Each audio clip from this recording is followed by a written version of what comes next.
Bhim app के बारे में तो आप सभी को पता है। यूपीआई पेमेंट इंडिया का बहुत ही फेमस पेमेंट सिस्टम है, जो कि ऑल ओवर द वर्ल्ड आज की डेट में एक्सेप्टेबल है, और बहुत सारी कंट्रीज़ अब इसको अडेप्ट भी कर रही हैं और इम्प्लीमेंट भी कर रही हैं। लेकिन बात ये आती है कि ये एक्चुअली में है क्या, मतलब लाइक इतना ज़्यादा क्यों इसके बारे में पब्लिसिटी होती है और इतना ज़्यादा अप्रिशिएट क्यों किया जाता है इस फ्रेमवर्क को। तो आइए इस वीडियो में हम ये चीज़ समझने की कोशिश करेंगे। तो सबसे पहले आप ये जानिए कि जो भीम ऐप है, राइट, ये भीम ऐप हमारे गवर्नमेंट द्वारा स्पॉन्सर्ड एक एप्लीकेशन है, जैसे कि NPCL, national payment corporation of India ने बनाया है। और इसमें ये जो है, इसमें आप मल्टीपल बैंक्स को इजीली एक ऐप के थ्रू इंटीग्रेट कर सकते हैं। यानी कि अगर सपोज करिए आपके पास State Bank of India, Punjab National Bank और ICICI ऐसे करके 3-4 अलग अलग बैंक्स में आपके अकाउंट्स चलते हैं, तो उन सारे अकाउंट्स को एक सिंगल ऐप में आप इंटीग्रेट कर सकते हैं, और उस ऐप का नाम है भीम, राइट। भीम ऐप का यूज़ करके, इस इंटरफेस को यूज़ करके बहुत सारे अलग अलग कंपनीज लाइक जैसे फ़ोन पे, गूगल पे, पेटीएम, इन सब ने इसको एज अ फ्रेमवर्क यूज़ करके इसको इम्प्लीमेंट उन लोगों ने भी किया है, और वो भी बहुत हद तक यूज़ किया है, जिसमें से कि फ़ोन पे सबसे ज़्यादा यूज़ किया जाने वाला एप्लीकेशन है, जिसके थ्रू ट्रांजैक्शंस बहुत ही बड़े अमाउंट में होते हैं। इवन 2024 की अगर हम बात करें तो 300 मिलियन एक्टिव यूज़र्स हैं हमारे यूपीआई के। तो डिफरेंट डिफरेंट प्लेटफॉर्म्स का यूज़ करते हैं, जैसे फ़ोनपे, पेटीएम, ऐसे करके अलग अलग प्लेटफॉर्म्स का यूज़ करके 300 million active users. Can you imagine, it's a huge huge data, जिसमें कि मिलियंस ऑफ ट्रांजैक्शंस होते हैं, हर दिन ट्रांजैक्शंस होते हैं। इंडिया में इवन छोटे से छोटा एक सब्जी वाला भी आज की डेट में फ़ोनपे या भीम ऐप को यूज़ करता है, ऑनलाइन पेमेंट सिस्टम एक्सेप्ट करता है। इवन 10 रुपये, अगर आपको 10 रुपये का भी सामान खरीदना हो तो आप आराम से इस एप्लीकेशन को यूज़ करके आप पेमेंट कर सकते हैं without any hidden charges, right, which is a big deal. कोई हिडन चार्जेस नहीं होता। 10 रुपये अगर आपको देने हैं तो आप सिर्फ 10 रुपये ही देंगे, इसमें कोई हिडन चार्जेस नहीं है कि आपको 1% या 2% टैक्स पे करना पड़ा, ऐसा कुछ भी नहीं है। तो ये चीज़ बहुत ही बड़ी बात है कि आप छोटा अमाउंट हो चाहे बहुत बड़ा अमाउंट हो, लाइक 50,000 या 1 लाख तक के ट्रांजैक्शंस करने हैं तो विदाउट एनी हिडन चार्जेस आप करते हैं। तो ये चीज़ बहुत ही बड़ी बात है यूपीआई में। अब बात आती है कि यूपीआई जो है, ये आपके लाइक ये एप्लीकेशन आप क्यूआर कोड को स्कैन करके भी कर सकते हो, जैसे कि आप लोग करते आए हो, राइट। इसमें कोई नई चीज़ नहीं है। लेकिन सबसे बड़ी बात जो है, जो आज की डेट में जो ये मोदी जी अलग अलग कंट्रीज जाते हैं, वहाँ पे जाकर के उनके गवर्नमेंट से MOU साइन कराते हैं, जिसमें कि ये बातें होती हैं कि वो हम अपना यूपीआई उनके कंट्री में इम्प्लीमेंट करना चाहते हैं या अडेप्ट करवाना चाहते हैं। इसका मतलब ये है कि मान लीजिए कि आप यूएई घूमने जाते हैं, राइट, यूएई घूमने जा रहे हैं, या आप स्टूडेंट हैं जो कि यूएस पढ़ने जा रहे हैं, राइट, या अगर हम यूएई की बात कर रहे हैं तो जैसे कि आप यूएई घूमने गए हैं, ठीक है, आप एज अ टूरिस्ट गए हैं। अब टूरिस्ट गए हैं तो आपके पास पैसा तो आपके अकाउंट में ही होगा, इंडियन बैंक के अकाउंट में होगा, राइट। तो आप यूएई के सपोज करिए किसी एक मॉल में गए हैं जहाँ पे यूपीआई को उन्होंने अडेप्ट किया है, like Lulu corporation of India, उनके जो मॉल्स हैं या उनके जो सुपर मार्केट हैं, जैसे अलमाया सुपर मार्केट है, ये लोग ने मान लीजिए कि ऐसा है कि ये लोगों ने एक्सेप्ट कर रखा है, ठीक है। अब आप इन सुपर मार्केट में गए हैं, अगर आपको कोई भी चीज़ खरीदनी है तो आप अपने भीम ऐप से क्यूआर कोड को स्कैन करिए, अपने प्रोडक्ट को जो खरीदना है क्यूआर कोड को स्कैन करिए, पेमेंट करिए और आप अपना सामान ले सकते हैं। इसमें आप इंडियन रुपीज़ को डायरेक्टली उनके करेंसी में कन्वर्ट करके आप पेमेंट करते हैं। तो इसमें आपको इसमें लाइक कुछ भी इसमें लाइक डिफ़िकल्टी नहीं है। आप अपना ऐप जो आप इंडिया में यूज़ कर रहे हो, आप उस ऐप का यूज़ करके अपने करेंसी को उनके अकाउंट में ट्रांसफ़र कर सकते हो। तो यूपीआई में सबसे बड़ी बात यहाँ पे ये भी आती है कि पीयर टू पीयर ट्रांजैक्शंस भी हो जाते हैं, पीयर टू बिजनेस ट्रांजैक्शन भी होते हैं, साथ में बिजनेस टू बिजनेस ट्रांजैक्शंस भी होते हैं। तो इसमें तीनों के तीनों फ्रेमवर्क इम्प्लीमेंटेड है। अब बात करते हैं जैसे कि स्टूडेंट्स की बात करते हैं। तो स्टूडेंट जैसे पढ़ने जाते हैं दूसरे कंट्रीज़ में, ठीक है, उस कंट्रीज़ में उनको फ़ीस पे करनी होती है, उनको वहाँ पे अलग अलग मतलब पेमेंट्स करने होते हैं अपार्ट फ्रॉम फीस भी। तो वो कैसे करें, लाइक इंडिया से उनके पेरेंट्स उनको भेजेंगे पैसे, राइट। तो वहाँ पे भी यूपीआई ने बहुत अच्छा काम किया है। और यूपीआई के थ्रू ये सारे ट्रांजैक्शंस किए जा पा रहे हैं, राइट। तो ये चीज़ बहुत ही अच्छी है हमारे इस पेमेंट सिस्टम की, डिजिटल पेमेंट सिस्टम की। और इसीलिए इतना ज़्यादा इसके बारे में तारीफ़ें हो रही हैं, बातचीत होती है। अलग अलग कंट्रीज़ इंडिया के इस मॉडल को समझने की कोशिश कर रहे हैं। लाइक श्रीलंका ने खुद बोला है कि हमें इस मॉडल को थोड़ा सा बताइए इसके बारे में, ताकि वो अपनी कंट्री में ऐसा कुछ इसी टाइप का सिमिलर सा कुछ बना सकें।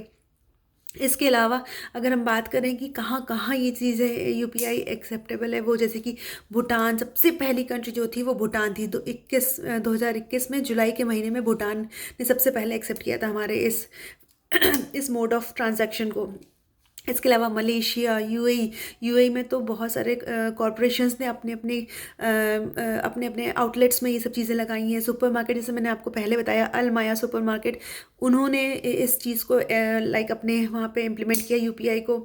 नेपाल हो गया, फिर उसके बाद फ्रांस हो गया। फ्रांस में जैसे कि हमने सुना है कि आईफिल टावर के में आप यूपीआई के थ्रू पेमेंट कर सकते हो। इसका मतलब ये है कि आईफिल टावर में अगर आपको घूमना है तो उनकी वेबसाइट में जा करके जो टिकट आपको ख़रीदनी पड़ेगी उस आईफिल टावर को घूमने के लिए, जो पेमेंट करना पड़ेगा, वहाँ पे आप अपने इंडियन यूपीआई का यूज़ करके कर सकते हैं इजीली। इसके अलावा Russia, Oman, Qatar, Sri Lanka, Mauritius, ये सारे कंट्रीज़ हमारे फ्रेमवर्क को इनके साथ हमारे एमओयू साइन हुए हैं। इसके अलावा जो हमारे फ्यूचर कंट्रीज़ हैं, जैसे कि ऑस्ट्रेलिया हो गया, फिर उसके बाद सऊदी अरेबिया हो गया, यूरोप, थाईलैंड हो गया, जैसे कि जापान, फिलीपींस, इथोपिया, ये सारी कंट्रीज़ जहाँ से हमारी डीलिंग्स चल रही हैं, एमओयू साइन होने की बात हो रही है। क्योंकि देखिए, जितने भी कंट्रीज़ के नाम मैंने बताए हैं, ये सारी कंट्रीज़ में इंडियन टूरिस्ट खूब जाते हैं, इंडियन बिजनेस ट्रांजैक्शंस होते हैं, इंडियन स्टूडेंट्स जाते हैं लाइक ऑस्ट्रेलिया में पढ़ने के लिए, यूएस में जाते हैं पढ़ने के लिए। यूएस के साथ हमारी बातचीत चल ही रही है।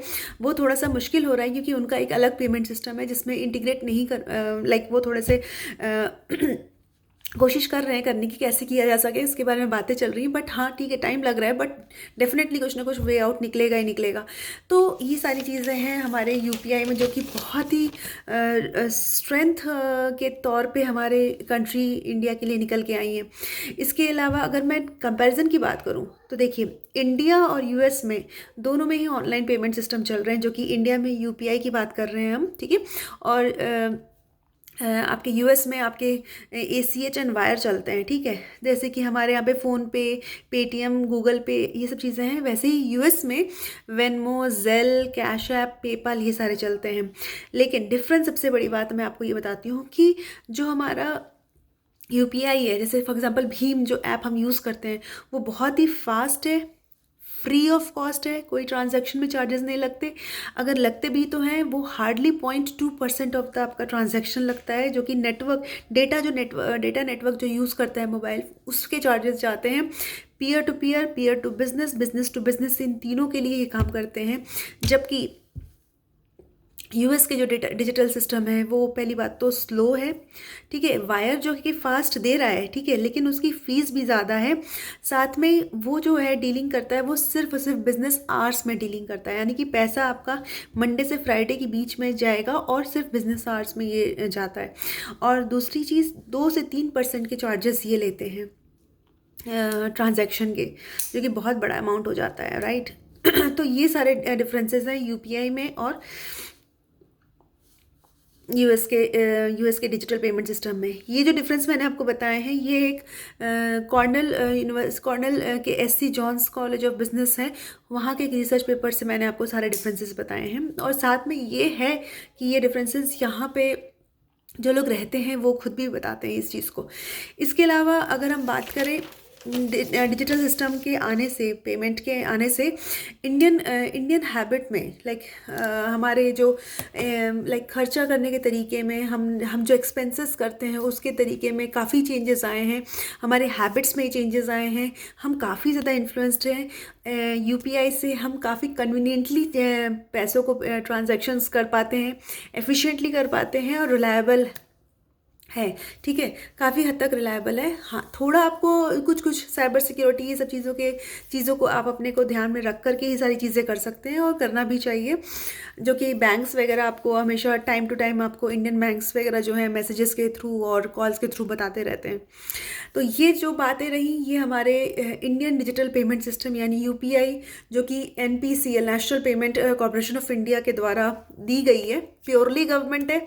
2016 से ये चलता आ रहा है, अभी 2024 ख़त्म हो रहा है, यानी कि इन 8 सालों में काफ़ी एक्सपोनेंशियली इसने ग्रो किया है। तो काफ़ी अच्छा ये पेमेंट सिस्टम है। तो आप इसके बारे में आप देखिए, चाइना में भी डिजिटल पेमेंट सिस्टम चलता है। वी चैट करके एक है, वी चैट पे करके है, अली पे करके है। तो लेकिन डिफरेंस क्या है, हमारा यूपीआई जो है, इंडियन सिस्टम जो है यूपीआई, वो प्योरली गवर्नमेंट का है, स्टेट ओन्ड है। जबकि चाइनीज़ जो है वो प्राइवेट ओन्ड है, और वहाँ पे गवर्नमेंट का चाइनीज़ गवर्नमेंट का सिर्फ और सिर्फ 1% स्टेक है। तो ऐसा होता है कि गवर्नमेंट का अगर कोई चीज़ होती है तो लोग ज़्यादा रिलाई करते हैं, राइट, डिफरेंस थोड़ा सा रहता है।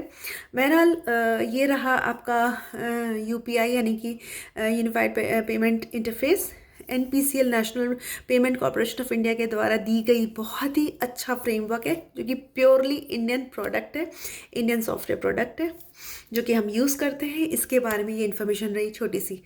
Thank you, thank you. Be proud to be an Indian. Thank you.